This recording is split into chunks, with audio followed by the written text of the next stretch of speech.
Révision du bac S SPEMAT, un sujet donné en Asie 2016, sujet d'arithmétique et de cryptographie, chiffrement de Hill. Pour tous les candidats qui ont suivi l'enseignement de spécialité, c'est l'exercice numéro 4. L'objet du problème, c'est l'étude d'une méthode de cryptage dite chiffrement de Hill, dans un cas particulier. Cette méthode nécessite une matrice de la forme A, B, C, D, dont les coefficients sont des nombres entiers choisis entre 0 et 25, et tels que AB moins AD moins BC soit premier avec 26. Cette matrice est connue seulement de l'émetteur et du destinataire.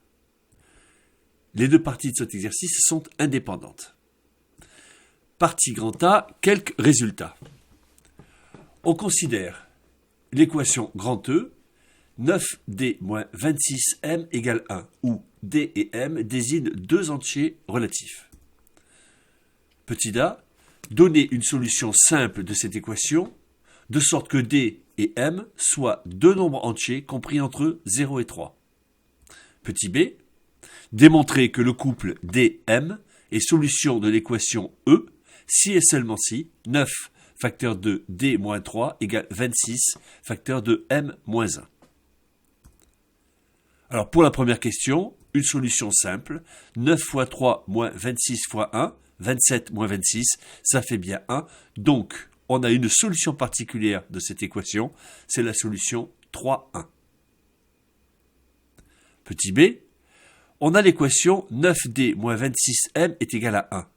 Mais 1, c'est aussi 9 fois 3 moins 26 fois 1. On aura donc aussi équivalent à écrire que 9D moins 26M égale 9 fois 3 moins 26 fois 1. On peut regrouper de chaque côté de cette équation de cette façon. On obtiendra donc 9 facteur de D moins 3, 9D moins 9 fois 3, moins 26 facteur de M moins 1 égale 0. C'est-à-dire, on obtiendra 9 facteur de D moins 3 égale 26 facteur de M moins 1. C'est bien ce qu'on nous demandait. Question C. En déduire que les solutions de l'équation E sont des nombres entiers relatifs de la forme D égale 26K plus 3 et M égale 9K plus 1, avec K un entier relatif. Alors, on va répondre à cette première question. Tout d'abord, on va revenir à l'équation précédente. On a l'équation 9 facteur de D moins 3 égale 26 facteur de M moins 1. On a 9 et 26 qui sont 9 qui divisent 26 facteur de M moins 1. On a le PGCD de 9 et de 26 qui est égal à 1, puisque ces deux nombres 9 et 26 sont des nombres premiers entre eux. Je peux donc invoquer le théorème de Gauss pour en déduire que si 9 divise 26 facteur de M-1 et que 9 et 26 sont premiers entre eux, donc 9 divise M-1. Et si 9 divise M-1, ça veut dire qu'il existerait un entier K, tel que M-1 égale 9K. Je peux donc écrire M sous la forme 9K plus 1. Cette valeur de M égale 9K plus 1, je vais la remplacer, ou M-1 égale 9K, ça revient au même, je vais la remplacer dans l'équation initiale. C'est-à-dire que 9 facteur de D moins 3 égale 26 M-1, c'est-à-dire 26 fois 9K. On peut simplifier par 9, et il va nous rester D moins 3 égale 26K. Ou encore, D égale 26K plus 3 avec K appartenant à Z, valeur précédente. Réciproquement maintenant, si je remplace réciproquement, je vais remplacer donc M-1 et D-3 dans l'équation initiale. J'obtiendrai donc 9 facteur de 3 plus 26K, moins 26 facteur de 1 plus 9K, égale 27 plus 9 fois 26K, moins 26 moins 26 fois 9K. On peut simplifier, il nous restera 27 moins 26 égale 1.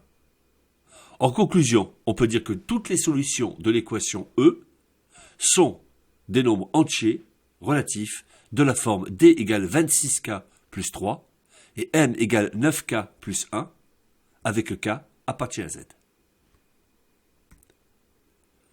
Deuxièmement, petit a. soit n un nombre entier, démontrer que si n égale 26k moins 1 avec k un entier relatif, alors n et 26 sont premiers entre eux. Petit b. En déduire que les nombres 9d moins 28 avec d égale 26k plus 3, k appartenant à z, sont premiers avec 26. Alors pour la question petit a, je vais partir de n égale 26k moins 1, k entier relatif. On en déduit que 26k moins 1 fois n égale 1. K appartenant à z. On reconnaît ici l'identité de Bezout, ce qui nous permet de conclure que, eh bien, 26 et n sont premiers entre eux, PGCD de 26 et de n est égal à 1. Question 2b. D égale 26k plus 3. Je remplace 9d moins 28 égale 9 facteur de 26k plus 3 moins 28. Ou encore 9 fois 26k plus 27 moins 28. C'est-à-dire que j'obtiens 26k', k' c'est-à-dire 9k, moins 1. On peut donc en déduire, étant donné que k' est un entier relatif, que le PGCD de 26 et de 9d moins 28, avec la question précédente, est donc égal à 1. Partie B, cryptage et décryptage. On considère la matrice grand A, c'est la matrice 9, 4, 7, 3. Pour toute la suite, on utilisera le tableau de correspondance entre les lettres et les nombres suivants. De façon naturelle, de 0 à 25, le A est associé à 0, le B associé à 1, le C associé à 2, etc. Et le Z est associé à 25.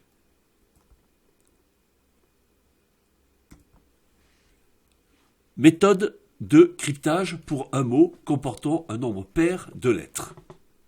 Par exemple, le mot maths. Alors, on va expliquer cette méthode. On regroupe les lettres par paires. Par exemple, MA et TH. Deuxièmement, on remplace les lettres par les valeurs associées à l'aide du tableau précédent et on place les couples de nombres obtenus dans les matrices colonnes. Dans des matrices colonnes. Alors, par exemple, MA va être associé à 12, 0, puisque le M correspond à la lettre 12, au chiffre 12, et le A correspond au chiffre 0. TH va être associé à la matrice colonne 19, 7, puisque T correspond à la 19e lettre, à 19 lettres 19, et H correspond au chiffre 7. Troisièmement, on multiplie les matrices colonnes par la gauche et par la matrice grand A. Donc, j'obtiendrai ici, avec la matrice grand A 9, 4, 7, 3, le nombre, la matrice colonne A, C1, j'obtiendrai 108, 84, et de même A, C2, j'obtiendrai la matrice 199, 154. On remplace chaque coefficient des matrices colonnes obtenues par leur reste dans la division euclidienne par 26. Alors, pour la première, 108. 108 est égal à 4 fois 26 plus 4. 84 est égal à 3 fois 26 plus 6. Je vais donc remplacer la matrice colonne 108, 84 par la matrice 4, 6. De même, 199, c'est égal à 7 fois 26 plus 17. 154 est égal à 4 fois 26 plus 24. Je peux donc remplacer la matrice 199, 154 par la matrice 17, 24. Cinquièmement, on utilise à nouveau le tableau de correspondance entre les lettres et les nombres pour obtenir le mot crypté. En observant ce tableau de correspondance, je pourrais en conclure que, eh bien, 6, 4 va correspondre aux lettres E, G, 17, 24 va correspondre aux lettres R, Y. Et donc le mot maths va être crypté par le mot E, G, R, Y. Alors, première question. En cryptant par cette méthode le mot pion, on obtient L, Z, W, H. Maintenant, en détaillant les étapes de toutes les étapes du calcul, pour les lettres ES, on demande de crypter le mot espion. Alors, étant donné qu'on regroupe tous ces mots par paire, par nombre, par paire, on va donc crypter d'abord ES, le mot pion est crypté par LZWH, et en remettant les deux ensemble, on obtiendra le cryptage du mot espion. Prenons le couple ES, on va le crypter. Alors, ES, tableau des correspondances, le E correspond à 4 et le S correspond à 18. Donc, je vais crypter ceci en écrivant la matrice C1, 4, 18. Le 4, 18 va se transformer en AC1, donc c'est la matrice A multipliée par la matrice C1, et j'obtiendrai 18, 82. 18, c'est 4 fois 26 plus 4. 82, c'est 2 fois 26 plus 4. On obtient la matrice colonne 4, 4. Le 4, en fait, c'est toujours correspondant à la lettre E. Eh bien, le cryptage de ES, c'est le mot EE. Et donc, le mot espion va être crypté par EE et par LZWH. Voilà le cryptage du mot espion.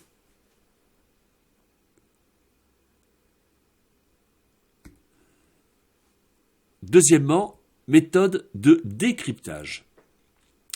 Notation. Lorsque l'on manipule des matrices de nombres premiers relatifs, on peut utiliser la notation de congruence pour parler de congruence coefficient par coefficient.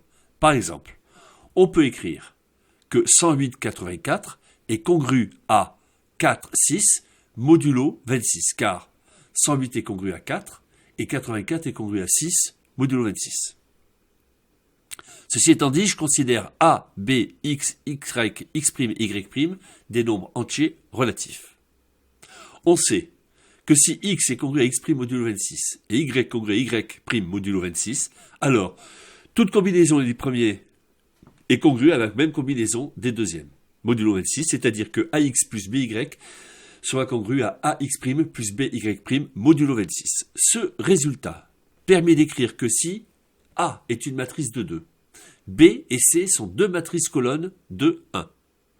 Alors, dire que B est congru à C modulo 26 implique que AB est congru à AC modulo 26. Petit a, établir que la matrice grand A est inversible et déterminer son inverse. Alors, grand A, c'est la matrice 9, 4, 7, 3. Elle est inversible tout simplement parce que son discriminant est égal à 1, son déterminant est égal à 1. 9 fois 3 moins 7 fois 4 est égal à, et différent de 0 est égal à moins 1, donc différent de 0. Et donc dans ces conditions, la matrice grand A est inversible. Pour déterminer son inverse, on nous demande ici simplement de déterminer, donc de calculer. On peut donc utiliser la calculatrice pour obtenir A puissance moins 1. Cette matrice va être égale à moins 3, 4, 7, moins 9. On va décrypter maintenant, petit b, le mot X, Q, G, Y. Le cryptage, on rappelle méthode. Le cryptage, on a deux lettres. Deux lettres, on obtient C1, X1, X2. AC1, Y1, Y2, c'est la matrice grand A fois la matrice C1. Puis, AC1 est congru à une certaine matrice C2 modulo 26. C2, c'est une matrice colonne d'entiers entre 0 et 25, ce qui va me donner deux lettres codées. Pour le décryptage, si je prends deux lettres codées, maintenant, ces deux lettres codées, C2, R1 et R2. Dans ces conditions, on cherche C1 tel que AC1 est congru à C2 modulo 26. R1 et R2 sont des nombres compris entre 0 et 25. Donc, j'obtiendrai A-1 A C1 congru à A-1 C2 modulo 26 avec la propriété qu'on a admise précédemment. A-1 A, c'est l'identité. Conclusion, j'obtiendrai C1 égale congru à A puissance moins 1 C2 modulo 26. Ce qui veut dire que C1 est congru à C3 modulo 26. Avec la correspondance C3 étant une matrice colonne d'entiers compris entre 0 et 25, j'obtiendrai deux lettres qui seront les deux lettres initiales. Revenons donc maintenant au décryptage de notre mot X, Q, G, Y, que l'on sépare en deux parties de deux lettres. Le tableau de correspondance ci-dessous va me permettre d'écrire que pour XQC2, ça sera 23, 16, et pour GY, j'obtiendrai C'2, 26, 24. Je vais multiplier par A puissance moins 1, c'est la matrice moins 3, 4, 7, moins 9. A puissance moins 1, C2, va me donner moins 5, 17. Et A puissance moins 1, C'2, va me donner la matrice moins 78, moins 174. Il suffit de travailler sur les congruences maintenant. Et moins 5, 17 est congru à 21, 17 modulo 26. Mais de même, 78 moins 174 est congru à 0 et 8 modulo 26.